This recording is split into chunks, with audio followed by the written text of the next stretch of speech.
había estas culturas con una tradición que los que verdaderamente sabían conservaban esas tradiciones originales que entroncan con la tradición original.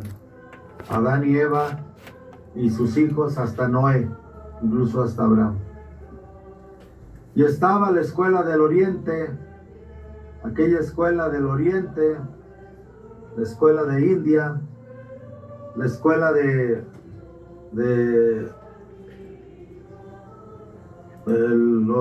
Tíbet, las escuelas chinas,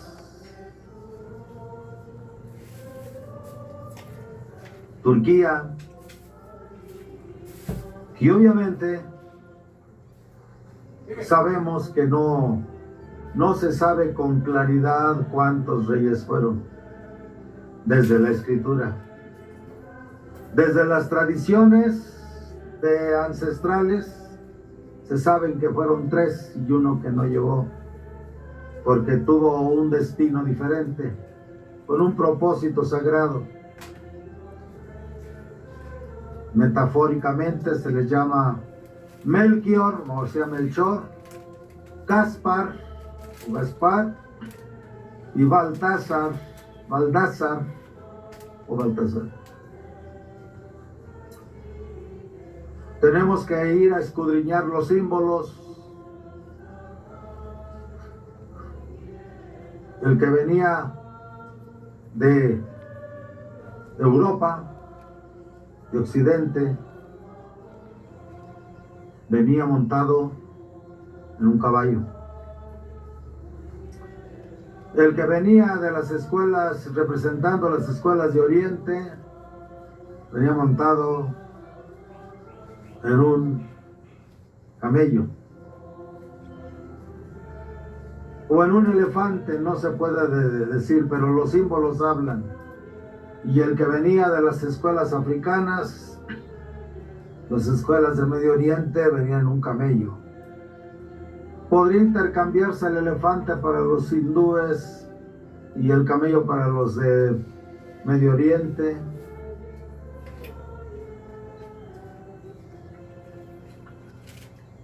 Estos 3 seres eran seres que vivían con las tradiciones más antiguas, es decir, con la conexión con Dios a través del Espíritu, orando, pero viviendo en una armoniosa relación con la naturaleza, con las estrellas del cielo, con los animales de la tierra, con las plantas de la tierra.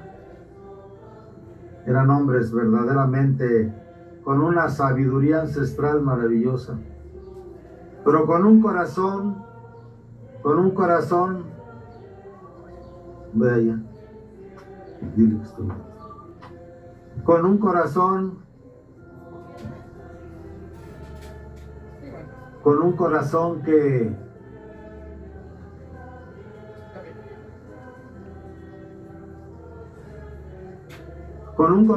que estaba inclinado solamente al bien, con un corazón que estaba inclinado solamente a la verdad, con un corazón que estaba inclinado a la luz de Dios.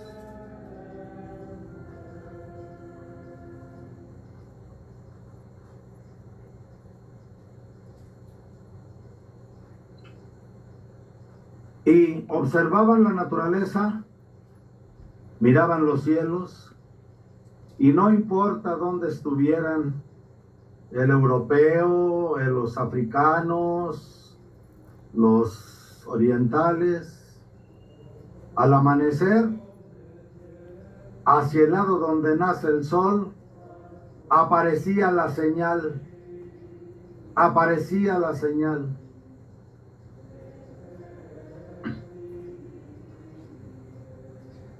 Quizá eran astrólogos algunos de ellos, pero eran hombres intuitivos, eran hombres espirituales, eran hombres de devoción. Estos hombres eran a quienes les había llegado la tradición original de la doctrina, la tradición original de la doctrina, que sabían, en medio de toda la idolatría de los pueblos paganos, que solamente había un solo Dios, que no había más dioses más que el Dios vivo. Quizá tenían el conocimiento del Dios verdadero, el Dios de Abraham, al que le llamaban probablemente Él, porque era el nombre que se usaba en los pueblos en los que Dios no se reveló como a Israel, a los cuales sí les dio un nombre para que fuera llamado y nombrado. Entonces Él, el Altísimo, el Elillón, el Altísimo. Y estos hombres tenían ese conocimiento, tenían esa sabiduría.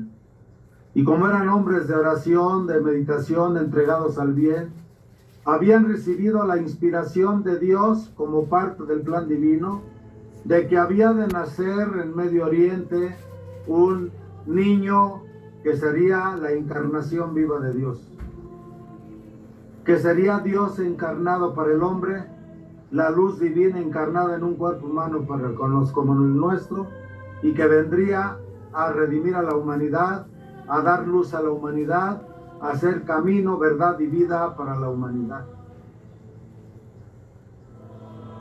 Entonces, conforme a su inspiración, ellos siguieron la estrella del oriente, la estrella que ellos veían en Oriente.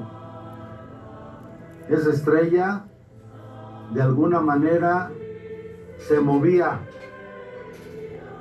Si nos vamos a lo muy físico, parece imposible que una estrella que sale al oriente se mueva hacia el occidente. Pero tenemos que creer firmemente que era un hecho sobrenatural. Como haya sido, era un hecho sobrenatural. La realidad es que el mago que venía de Europa venía siguiendo hacia el oriente la estrella. El que venía de Asia venía hacia el poniente, pero siguiendo la estrella que siempre la veían al amanecer en el oriente solar, en el oriente cósmico. Obviamente que también los que venían de Medio Oriente, que venían de abajo, de África y de esas zonas, obviamente, que veían la estrella moverse en otra dirección.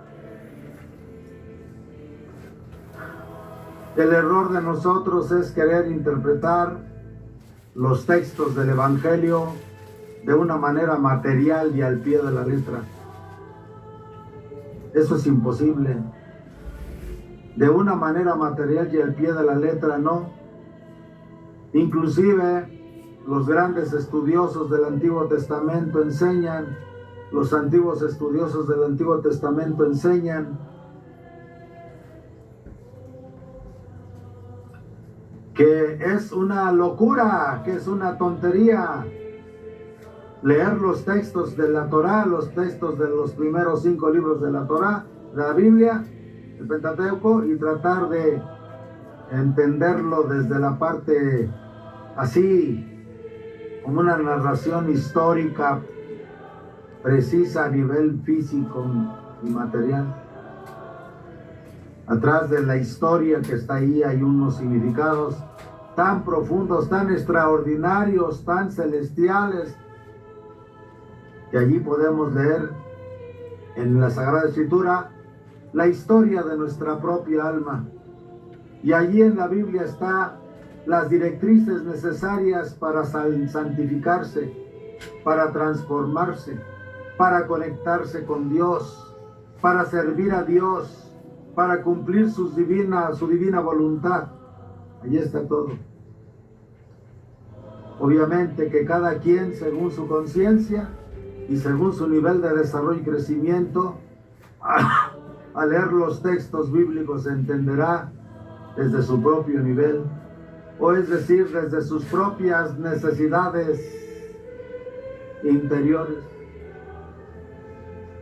Quien solo tiene necesidades intelectuales, de raciocinio, de lógica y de ciencia, pues va a encontrar en la Biblia muchas cosas extraordinarias y va a encontrar aparentes contradicciones, cosas ilógicas en los hechos y eventos que ahí se narran.